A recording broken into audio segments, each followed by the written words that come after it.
이 시간 하나님께서 우리에게 주신 말씀은 창세기 12장 1절부터 4절 또 15장 1절부터 7절까지 말씀, 이 시간 우리 함께 한 목소리로 합독하시도록 하겠습니다. 창세기 12장 1절부터 4절 먼저 우리 함께 합독하시도록 하겠습니다. 시작. 여호와께서 아브라함에게 이르시되 너는 너의 고향과 친척과 아버지의 집을 떠나 내가 내게 보여줄 땅으로 가라. 내가 너로 큰 민족을 이루고 내게 복을 주어 내 이름을 창대하게 하리니 너는 복이 될지라. 너를 축복하는 자에게는 내가 복을 내리고 너를 저주하는 자에게는 내가 저주하리니 땅의 모든 족속이 너로 말미암아 복을 얻을 것이라 하신지라. 이에 아브라함이 여호와의 말씀을 따라갔고 롯도 그와 함께 갔으며 아브라함이 하란을 떠날 때에 75세였더라. 아멘. 창세기 15장 1절부터 7절까지 말씀 합독합니다. 시작. 이후에 여호와의 말씀이 환상 중에 아브라함에게 임하여 이르시되 아브라함아 두려워하지 말라. 나는 내 방패요 너의 지극히 큰 상급이니라. 아브라함이 이르되 주 여호와여 무엇을 내게 주시려 하나이까. 나는 자식이 없사오니 나의 상속자는 이 다메섹 사람 엘리에셀이니이다. 아브라함이 또 이르되 주께서 내게 씨를 주지 아니하셨으니 내 집에서 길린 자가 내 상속자가 될 것이니이다.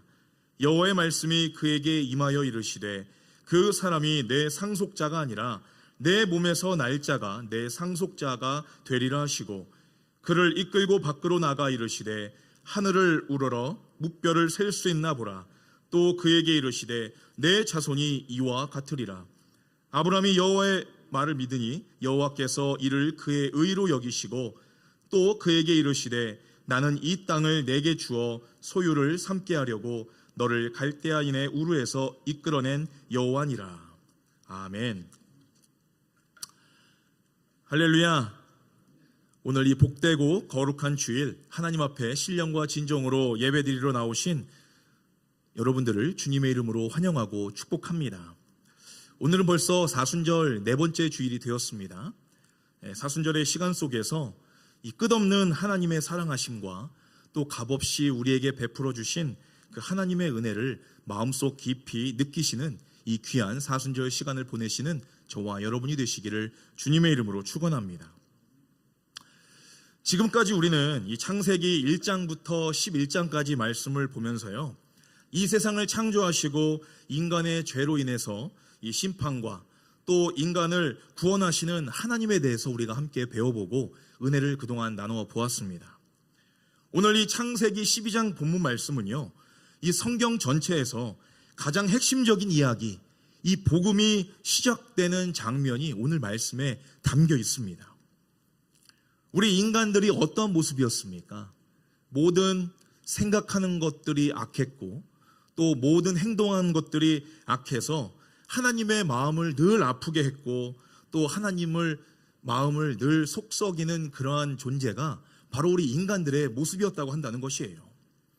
그런데 하나님께서는 우리 인간들에게 친히 먼저 찾아와 주셔서 우리와 언약을 맺음으로 말미암아 내가 너희를 절대로 버리지 아니하겠다.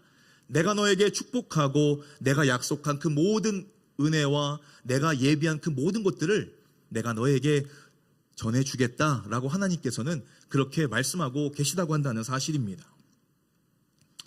오늘 본문 이 창세기 12장과 창세기 15장 말씀을 통해서 우리와 맺으신 하나님의 그 언약은 무엇이며 또 그 언약을 통해서 하나님은 우리에게 무엇을 약속했는지에 대해서 함께 말씀을 통해서 은혜를 나눠보고 또 함께 은혜를 나누는 오늘 이 복된 시간이 되기를 간절히 바랍니다.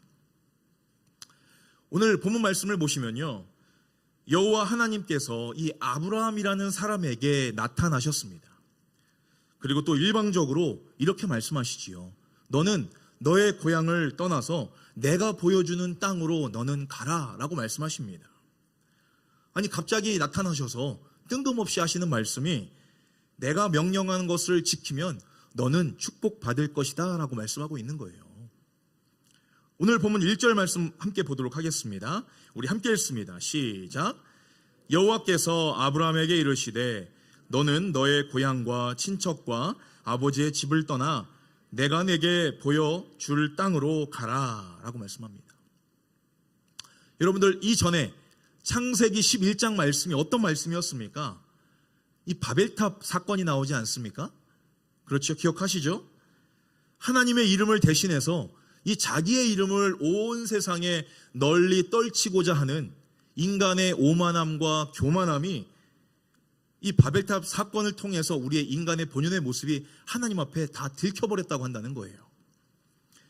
우리가 더 이상은 흩어지지 말고 심판을 면하고 우리가 함께 모여서 잘 먹고 잘 살자라고 외쳤던 그 인간의 죄성이 이 바벨탑 사건을 통해서 온 열방 가운데 펼쳐나갔다고 한다는 것입니다. 그런데 하나님은 이러한 모습을 통해서 심판을 하시죠. 언어가 하나였지만 하나님은 이 바벨탑 사건, 이 노아의 후손들을 심판하심으로 말미암아 그 하나였던 언어를 각기 다른 언어로 만드셔서 그 바벨탑 쌓는 것을 하나님이 막으시고 그들을 흩어 놓으셨다고 한다는 사실입니다. 바로 이 아브라함의 고향이 이 우상 숭배가 가득했던 바로 그 동네였어요. 아브라함은 그 동네에서 태어났고 그 동네에서 그 우상 숭배를 하는 세상적으로 죄로서 타락하는 그런 모습들을 바라보면서 그 아브라함은 그 지역에서 태어나고 살아나왔다고 한다는 사실입니다.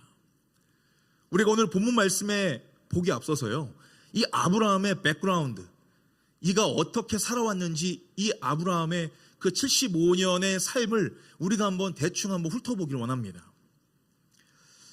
이 아브라함의 백그라운드를 보기 위해서는요, 이 여호수아서 24장 2절 말씀에 보시면 이렇게 기록되어 있습니다.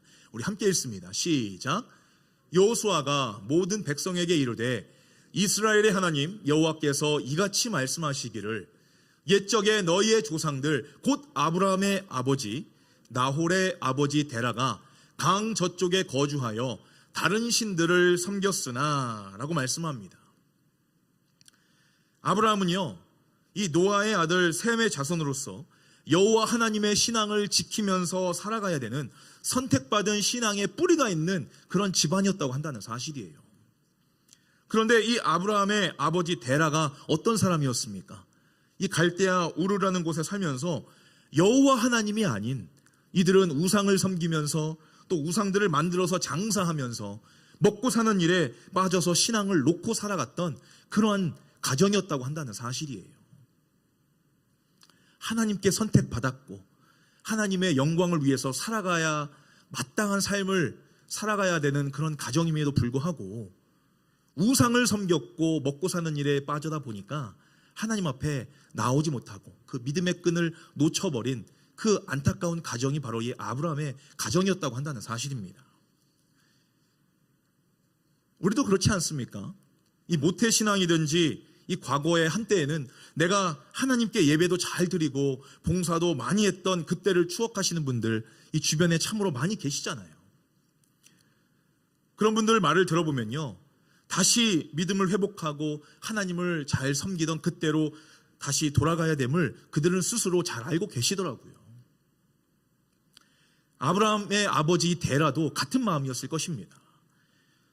우상장사 빨리 청산하고 다시는 하나님을 예배하는 그런 신앙 회복을 해야 되는데 조금만 더 벌고 이 조금만 더 먹고 살만해지면 이 지긋지긋한 우상 숭배 다 때려쳐야지, 이런 생각을 생각했을 거라는 것입니다. 마음속 깊은 곳에서 하나님께서 이 데라에게 말씀하셨을 거예요. 너는 빨리 이것을 때려치고 나를 예배하거라. 나에게 나와서 다시금 하나님의 자녀로서 신앙의 끈을 다시금 붙잡아라. 하나님은 이 데라에게 말씀하셨다고 한다는 것입니다. 그런데 이 데라가 어떻습니까? 하나님이 주시는 그 음성과 감동하심을 그는 철저하게 무시해버렸어요. 그리고 먹고 사는 일에 빠져서 이 갈대아 우르를 떠나지 못했습니다. 내가 여기서 터 잡아놓은 곳이 얼만데, 지금 내가 하루에 수입이 얼만데 내가 여기를 어떻게 떠나, 그런 마음이 가득했다고 한다는 거예요. 그런데 일이 터지죠. 바로 이 데라의 아들, 이 아브라함의 동생인 이 하란이 아버지 데라보다 먼저 죽게 됩니다. 이 아버지보다 먼저 세상을 떠나게 돼요. 그제서야 이 아버지 데라가 그렇게 생각하는 거예요.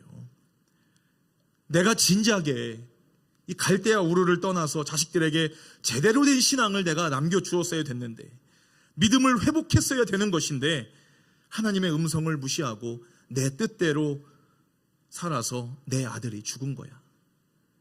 이렇게 자책하고 애통했다고 한다는 사실입니다. 이제는 내가 다 때려치고 여호와 하나님께로 돌아가야 되겠다. 이 아들을 잃고 나서야 이제 홀로 남은 롯이라고 하는 손자 하나 바라보면서 이 데라는 이렇게 결단했다고 한다는 거예요. 그래서 창세기 11장 31절 말씀에 데라가 이렇게 결단합니다. 뭐라고 결단하면요, 데라가 그 아들 아브람과 하란의 아들인 그의 손자 롯과 그의 며느리 아브라함의 아내 사레를 데리고 갈대아인의 우르를 떠나 가나안 땅으로 가고자 하더니 하란에 이르러 거기 거류하였으며 라고 말씀합니다. 이미 하나님은 아브라함의 아버지 데라에게 이 고향을 떠나 가나안 땅으로 가라고 감동을 주셨습니다. 하나님은 아브라함이 아니라 그 먼저 아버지 데라에게도 그런 감동을 주셨다고 한다는 사실이에요. 왜냐? 이미 하나님이 선택하신 믿음의 백성이었고 하나님께서 예비하신 축복을 받아 누리기에 합당한 하나님의 백성이었는데, 그런 사실을 알지 못하고 영적으로 헤매고 믿음의 끈을 놓아놓고 살아가고 있는 이 데라에게 하나님은 찾아가서 말씀하셨다고 한다는 사실입니다. 그런데 안타까운 것이 무엇입니까? 이 결국 이 가나안으로 가다가 이 죽은 아들 이름과 똑같은 이 하란에서 이 데라는 멈추게 되었다고 한다는 사실이에요.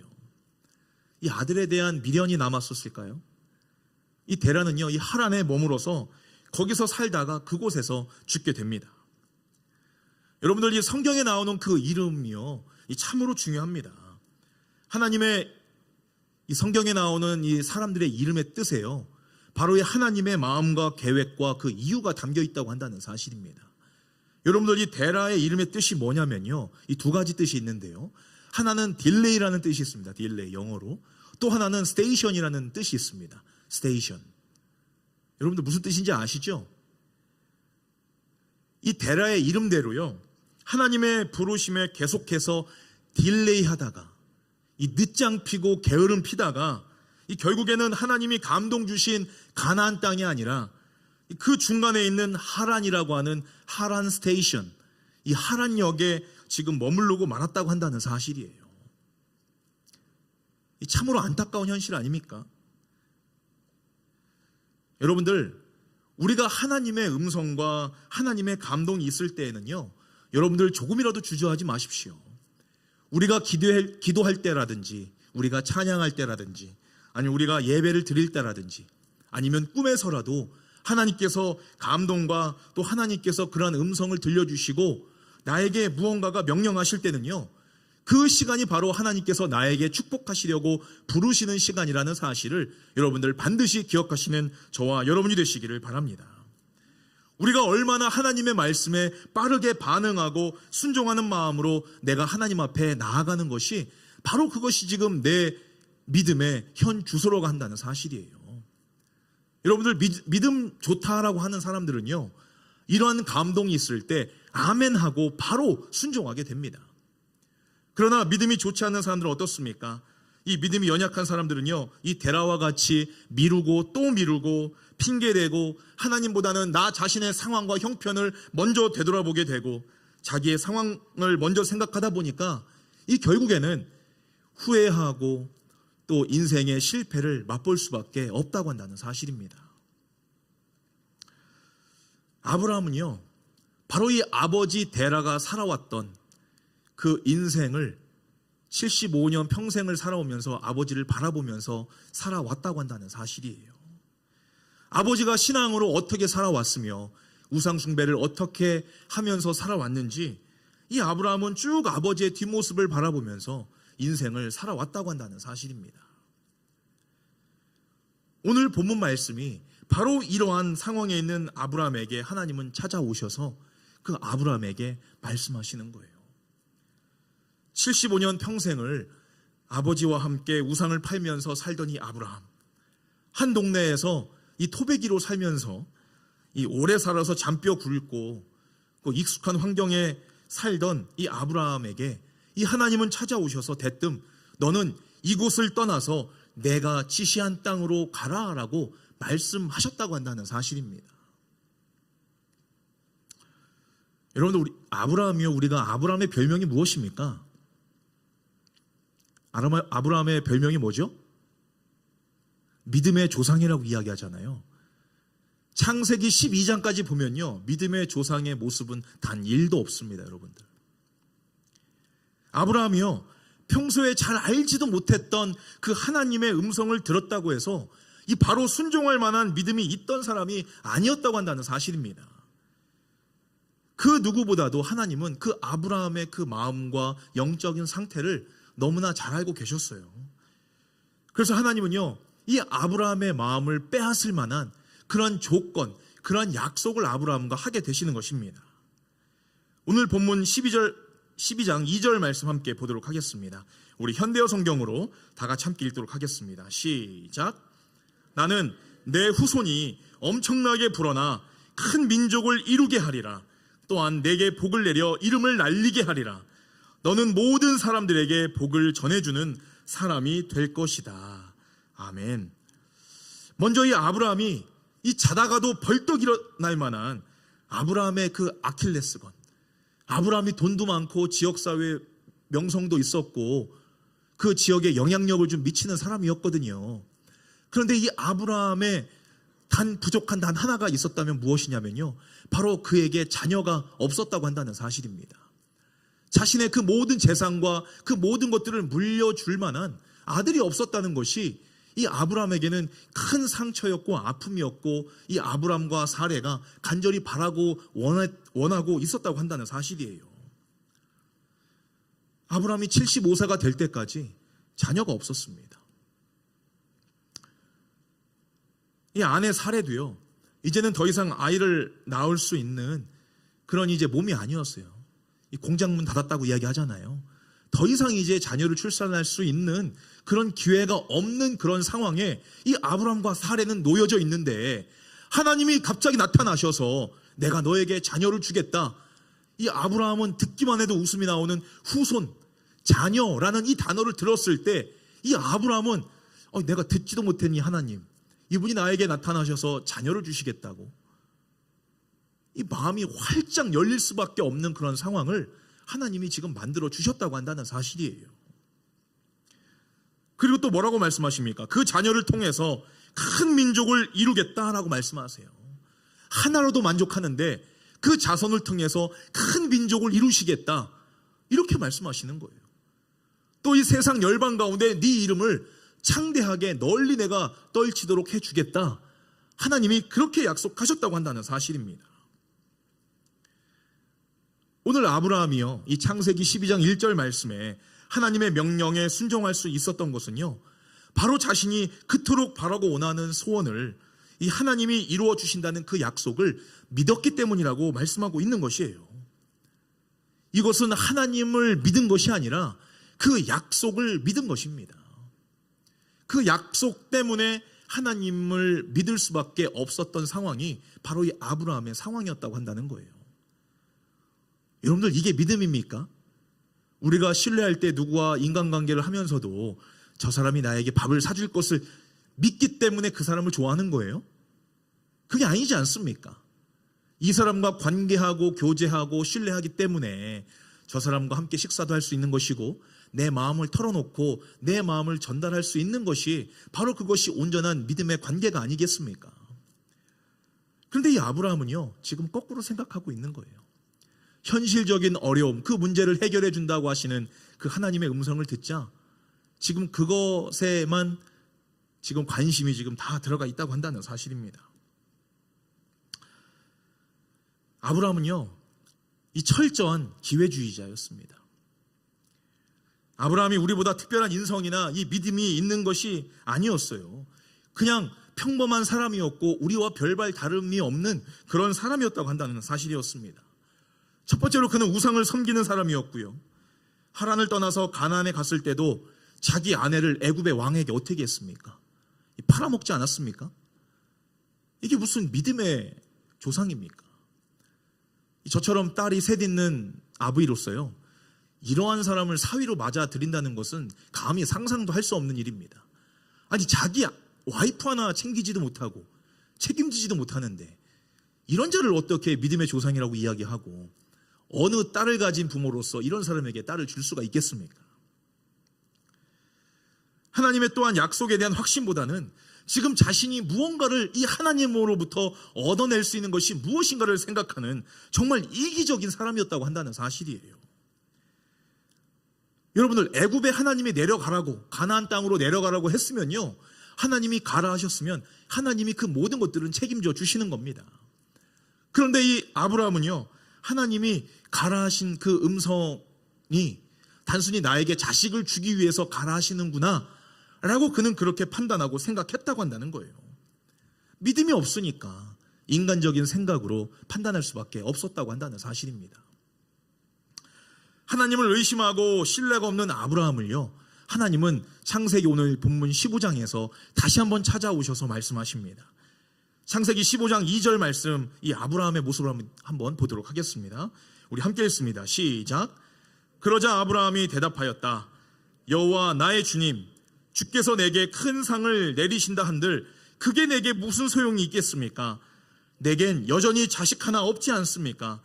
내 재산을 물려받을 사람이라고 해야 고작 다메섹 사람 엘리에셀밖에 더 있습니까?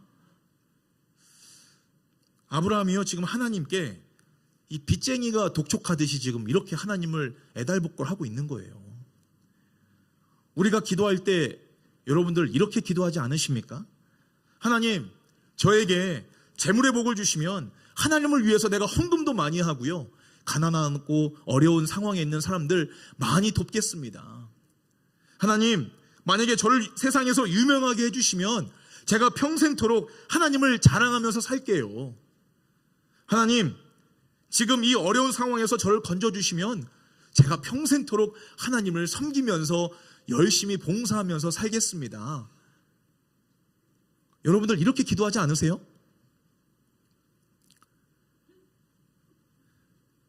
이렇게 우리가 기도하는 모습들을 보게 됩니다.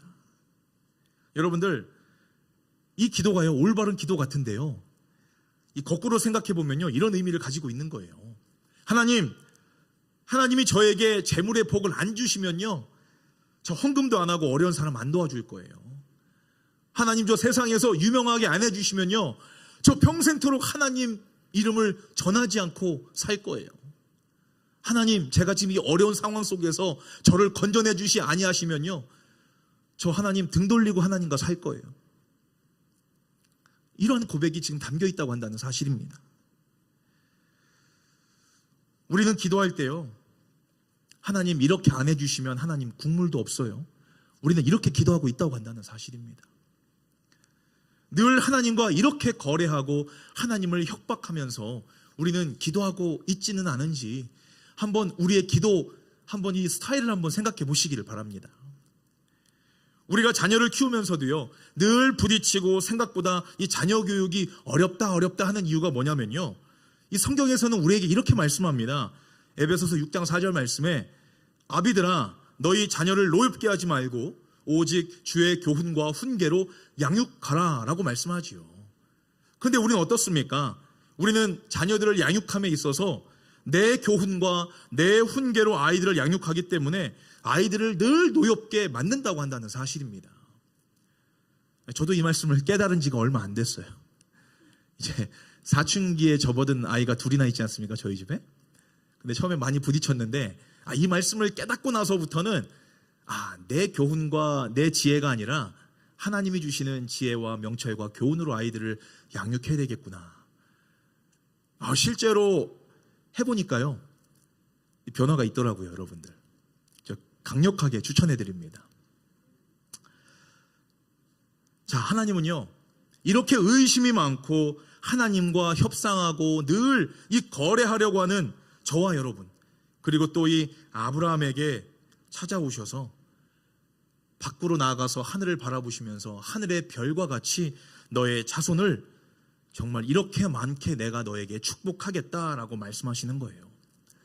또 너의 자손들이 살 그 땅을 내가 미리 예비하고 내가 너에게 주겠다 하나님은 이 아브라함에게 약속하고 있다고 한다는 사실입니다. 이 몇 번째 약속이에요? 두 번째 지금 약속하고 계신 겁니다. 다시 한번 말씀하시는 거예요. 그리고 15장 6절 말씀에 그제서야 아브라함이 이렇게 고백하죠. 자, 6절 말씀 보도록 하겠습니다. 함께 읽습니다. 시작. 아브라함이 여호와를 믿으니 여호와께서 이를 그의 의로 여기셨다라고 말씀합니다. 이제서야 두 번 약속하시고 말씀하시니까 아브라함은 여호와를 이제서야 믿었다라고 말씀하고 있는 거예요. 여러분들 이 믿음의 조상이라고 하는 그 이름이요, 아직 15장까지도 아닙니다. 17장까지도 아니에요. 우리가 다음 주에 배워봐야 될 그 이삭 스토리를 통해서 그제서야 믿음의 조상이라는 칭호를 얻게 되는 겁니다. 오늘까지도 아니에요.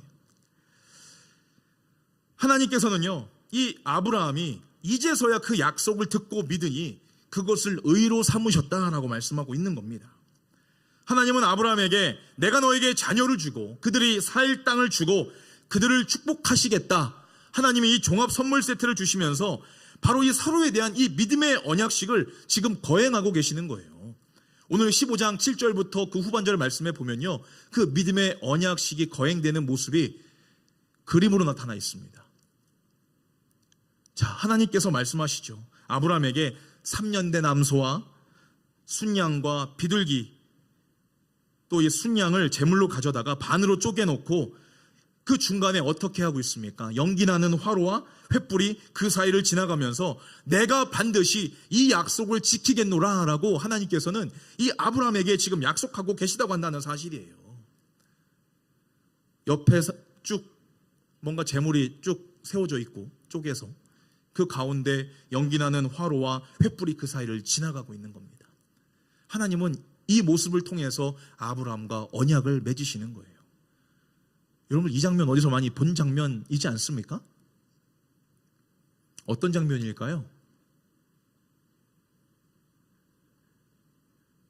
살벌한 결혼식 느낌 나지 않습니까?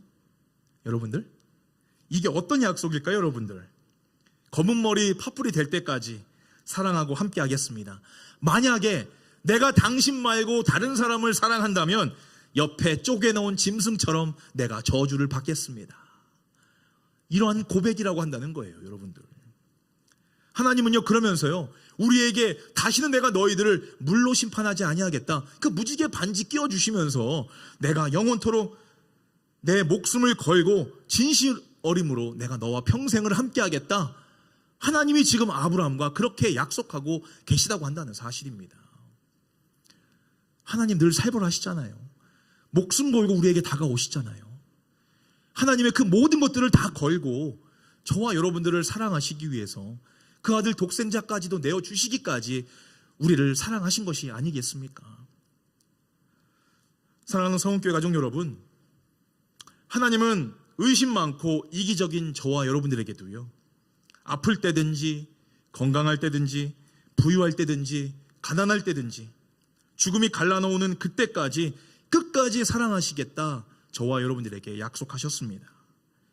자신의 하나뿐인 아들 예수 그리스도를 이 십자가에서 우리의 죄를 위해서 희생제물로 죽게 하심으로 말미암아 우리를 끝까지 사랑하시겠다 약속하신 분이 바로 하나님 아버지라고 한다는 사실입니다. 또한 우리도 마찬가지지 않습니까? 우리가 그 결혼식장에 들어가면서 남편만 고백하는 것이 아니잖아요. 아내도 고백하지 않습니까? 하나님의 신부된 저와 여러분들 어떻게 고백하셨습니까? 예수님의 죽음이 내 죽음이 되고 이 세상 끝날 때까지 주님만 사랑하겠다고 그 거룩한 마음으로 세례식을 통해서 우리는 하나님과 약속했다고 한다는 사실입니다. 여러분들 반드시 기억하십시오. 우리는 하나님과 언약을 맺은 관계라는 사실이에요. 나에게 필요하면 하고 마음에 안 들면 쉽게 깨버리는 이런 컨트랙, 계약 관계가 아니라 내 목숨을 걸 정도로 이 서로에 대한 신뢰와 그 마음을 저버리지 않겠다는 관계적인 약속이고 이 법적인 효력을 가지고 있는 약속이면서 바로 이 결혼식과 같은 이 강력한 언약을 맺은 사람들이 바로 저와 여러분들, 하나님과의 언약의 관계라는 사실을 반드시 기억하시는 저와 여러분이 되시기를 간절히 바랍니다. 하나님은요, 이 결혼이라는 이 언약을 통해서 이 땅 가운데 하나님과 인간이 맺은 이 깰 수 없는 약속들을 미리 보여주셨다고 한다는 사실입니다. 지금 이 세상이 어떻습니까? 이 결혼을 어떻게 생각합니까? 이 언약 관계가 아니라 계약 관계로 생각하고 있는 거예요. 그래서 그냥 수틀리면 그냥 일방적으로 깨버리면 깰 수 있는 게, 이 결혼 무효화하면 깨버릴 수 있는 게 지금 결혼 문화가 되어버렸다고 한다는 사실입니다. 그리고 나서 그냥 뭐 맛집 찾아다니듯이 그냥 마음에 드는 사람 또 만나서 또 가정을 이루게 되고 또 다시 계약을 하고 또 파기하고 또 계약하고, 이 세상이 바로 이 노아의 홍수가 있을 때 인간들이 결혼하고 먹고 마시는 일에만 집중했던 그 시대가 바로 지금 우리가 살아가고 있는 세상과 같이, 하나님은 지금 그런 모습들을 이 세상 가운데 그 죄악으로 가득 차게 내버려 두시고 계시다고 한다는 사실이에요. 하나님은 우리를 목숨 걸고 사랑하시는데 우리는 하나님보다 세상을 더 사랑하고 있지는 않은지 우리의 신앙을 한번 되돌아보시는 저와 여러분이 되시기를 간절히 바랍니다. 우리가 하나님이 아닌 이 세상을 더 많이 사랑하면요, 그것이 우리의 영적인 간음이며 그것이 우상숭배이며 예수님이 짊어지신 십자가에 대한 배신이라고 한다는 사실입니다. 예수님 배신하면요, 여러분들 영원한 생명이 아니라 영원한 죽음으로밖에 치달을 수밖에 없음을 여러분들 반드시 기억하시기를 바랍니다. 사랑하는 여러분, 우리는 하나님과 언약을 맺은 관계라는 사실을 여러분들 잊지 마시기를 바랍니다. 우리가 하나님의 자녀가 되었다는 것은요, 그냥 오다 가다 그냥 만난 사이가 아니라고 한다는 거예요. 이 언약은 뭐냐면요, 어떠한 상황과 어떠한 처지와 형편 속에서도 어떠한 희생이 있을지라도 서로 끝까지 신뢰하고 관계를 이어가야 하는 그러한 정말 깰 수 없는 약속이 담겨 있는 것이 바로 이 언약이라고 한다는 사실입니다. 여러분들 수틀리면 깨야지 하면서 결혼하신 분은 없잖아요. 사람들 앞에서 뭐라고 약속하십니까? 이 검은 머리가 팥불이 될 때까지 내가 당신만을 사랑하고 보호하고, 아프거나 아니면 돈이 없거나 가난하거나 무슨 문제가 있어도 내가 끝까지 품고 사랑하겠습니다라고 고백하는 것이 결혼이면서, 우리가 하나님과 맺은 그 언약도 이 하나님과 이 결혼식과 마찬가지로 우리의 평생에 하나님에 대한 신뢰와 관계를 끝까지 이어가야 한다고 한다는 사실입니다. 하나님은 저와 여러분들에게 이 영원한 이 언약을 위해서 이러한 약속을 하나 하십니다. 창세기 17장 13절 말씀입니다. 우리 함께 읽습니다. 시작.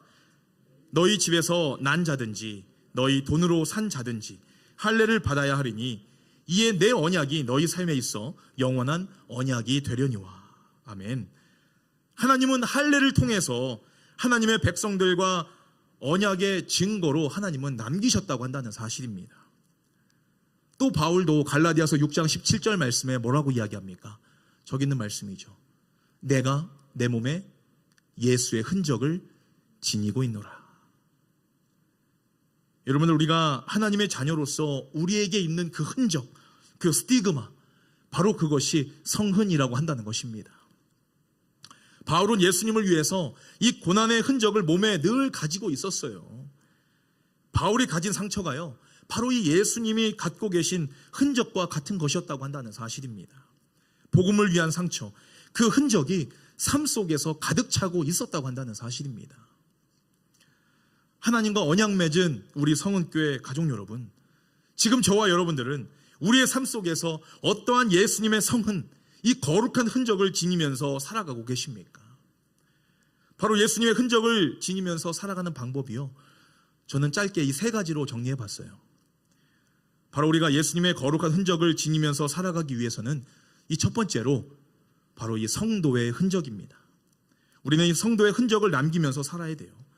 우리가 이 세상을 살아가면서 바로 이 성도의 흔적, 하나님께서 이 세상과 구별되고 거룩하게 하나님의 언약을 맺은 백성이라고 한다는 이 성도로 저와 여러분들을 부르셨기 때문에 바로 이 성도의 삶을 온전하게 살아가면서 하나님을 증거하며 살아가는 것이 바로 우리 거룩한 성도의 삶을 살아가는 이 첫 번째 증거가 된다고 한다는 사실입니다. 자, 두 번째는 뭐냐면요, 바로 이 직분의 흔적입니다. 이 성도로 부름을 받은 사람들에게 특별히 하나님께서는요, 이 장로와 또 목사와 집사와 권사의 직분을 주셔서 그 직분에 맞는 삶의 모습들을 예수님의 핏값으로 세우신 이 교회를 통해서 또 이 교회 가운데 흔적으로 남기며 살라라고 명령하셨다고 한다는 사실입니다. 목사는 목사답게, 장로는 장로답게, 또 집사와 권사는 그 직분에 맞게 살아가는 것이 우리가 예수님께 은혜로 받은 흔적을 주변에 증거하면서 살아갈 수 있는 그것이 바로 올바른 길인 줄로 믿으시는 저와 여러분이 되시기를 바랍니다. 또 마지막으로 세 번째로는요, 바로 이 가정의 흔적입니다. 오늘 말씀과 같이 하나님께서는 이 결혼이라는 언약을 통해서 세워진 이 믿음의 가정의 흔적, 이것을 남기라고 지금 명령하고 있다고 한다는 사실입니다. 그래서 아버지로서, 어머니로서, 또 자녀로서 이 가정에서부터 이 영원한 천국을 미리 맛볼 수 있어야 된다는 것을 하나님은 말씀하고 있다고 한다는 사실이에요. 여러분들, 우리가 이 세상에 남겨야 될 세 가지가 뭐라고요? 첫 번째로 성도의 흔적, 두 번째 뭐라고요? 직분의 흔적, 세 번째가 뭐라고요?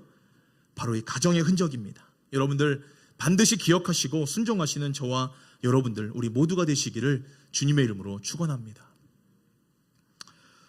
오늘 하나님은요, 이 저와 여러분들이 이 세상에서 살아가고 있는 한 사람의 존재가 아닌 하나님이 창조하신 이 세상 가운데 하나님의 자녀로 살아가기를 하나님은 원하시고 바라고 계신 줄로 믿습니다. 우리가 이 세상 속에서 하나님의 자녀로 살아가기 위해서는요, 눈으로 보이는 것만 바라보고 그것을 바라보며 요구하는 그런 인생이 아니라 바로 우리의 믿음의 눈으로 바라봤을 때 보이는, 장차 우리가 응당 마지막으로 최종 목적지로 가야 하는 바로 이 Heavenly Homeland, 바로 이 하늘의 고향, 이 천국을 바라보면서 오늘도 내일도 평생토록 우리가 하나님이 약속하신 우리의 삶 가운데 어떤 상황과 처지가 있을지라도 온전히 하나님과 그 맺은 언약을 꽉 붙들고 우리가 하나님의 그 약속을 부여잡고 살아가는 존재가 바로 저와 여러분들인 줄로 믿습니다.